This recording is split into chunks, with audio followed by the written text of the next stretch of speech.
Channel reaction वाली मीनिक channel में आप सभी का स्वागत है।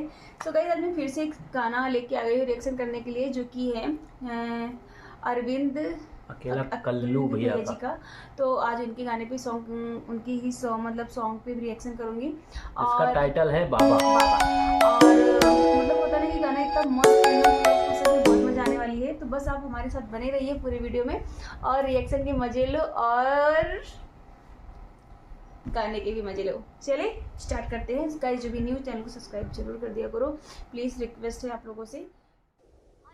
हईली खाई अभी मुँह नहीं खिदोले, अभी खाली हैं। तोर वो पियाला से फुर्सत रही तब नु खाए। पियाला से आए आओ अब कहाँ चल देनी। अरे आव तनी हो मीटिंग कके। अब प्रेजेंटेड बाय आदि शक्ति फिल्म्स।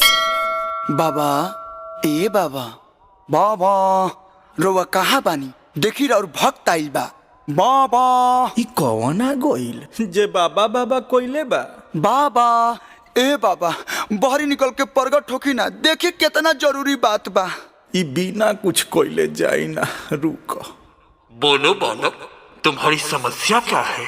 आए बाबा बोले लगले, कहाँ बानी जहाँ बानी और भक्त के समस्या सुनिए बाबा। सुनाओ बात। लागो लॉकडाउन से काम धंधा बन बा, रोवे जैसन बाबा हमरो पियल पसंद बा। लागो लॉकडाउन से काम धंधा बन बा, रोवे जैसन बाबा हमरो पियल पसंद बा।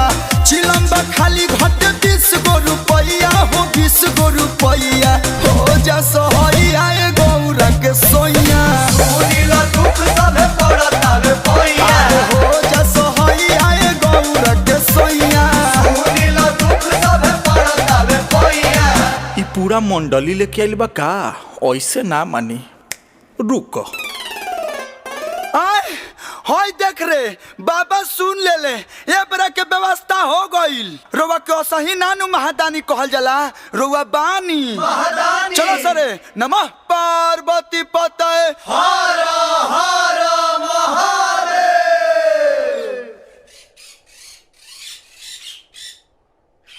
ली हई चाय पी ली। पीली आए कहाँ जाए लगनी। अरे आवत तनी एगो जरूरी मीटिंग बा हो। हम जब खाए पिए के बात करतनी तो यहाँ के काज ने कहाँ चल जातनी। हाँ बाग चाय ठंडा गई। बाबा बाबा मैं आ गया। आई दादा ई तो फेरा गइल, ई तो साफा पड़िका पाड़े हो गइल बा। रउआ तो हमार मजबूरी समझते न बानी। हाँ रउआ तो ज्ञानी है, प्लीज हेल्प मी बाबा। बोल तेरी इच्छा क्या है बालक? हाय सुनी लागत लाज बाकिया, जब भी मजबूरी बाटे 10 रुपया घटत पियलो भी जरूरी बाटे। फिर कब मुहवा खोलब नहीं, बहुत खाली कसम दे दिए बाबा ना तो जान दे देबो।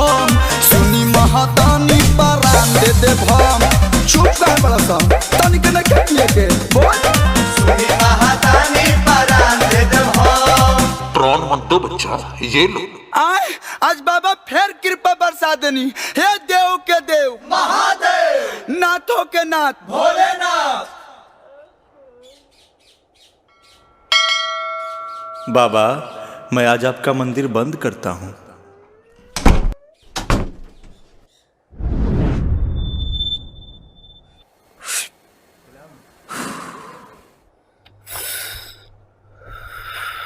बाबा बाबा मैं आ गया। रास्ते से जा रहा था, सोचा आपसे मिलते जाऊं बाबा। अरे गणेश भगवान, अरे पिताजी कहाँ हैं? अरे उनको बोलिए आज उनका भक्त अपने साथ फाइनेंसर लेके आया है। तनी दांग के बतावा ये बयान तो म्यूजिक दा। कहाँ बड़े गुरु कहता आइल बचेला, आइल बचेला हो आइल बचेला। प्रिंस प्रियदर्शी संग अरविंद अकेला, अरविंद अकेला हो अरविंद अकेला। कहाँ बड़े गुरु कहता आइल बचेला, सुजीत प्रियांशु संग अरविंद अकेला। ली हलकुल ही कर जा कोई तो सूद समेत लौटाई।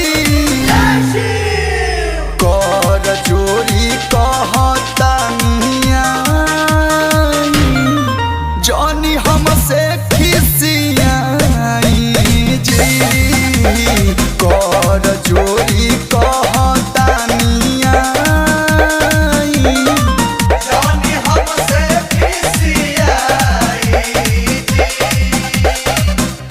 गाइस लागत हमर मैसेजवा बाबा तक नहीं पहुंचत, उ कहीं और बिजी बने।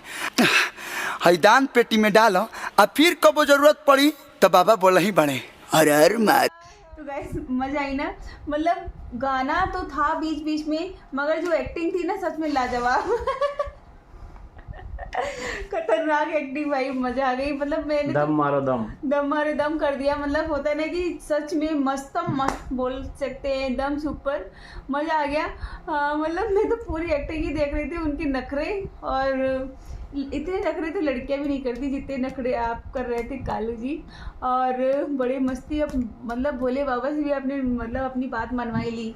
चलो गाइस, आपको रिएक्शन अच्छा लगा तो चैनल को लाइक सब कमेंट शेयर जरूर कर दिया करो, सब्सक्राइब कर दिया करो, ऐसे ही अपना प्यार बना के रखो। Bye bye, take care, love you my family.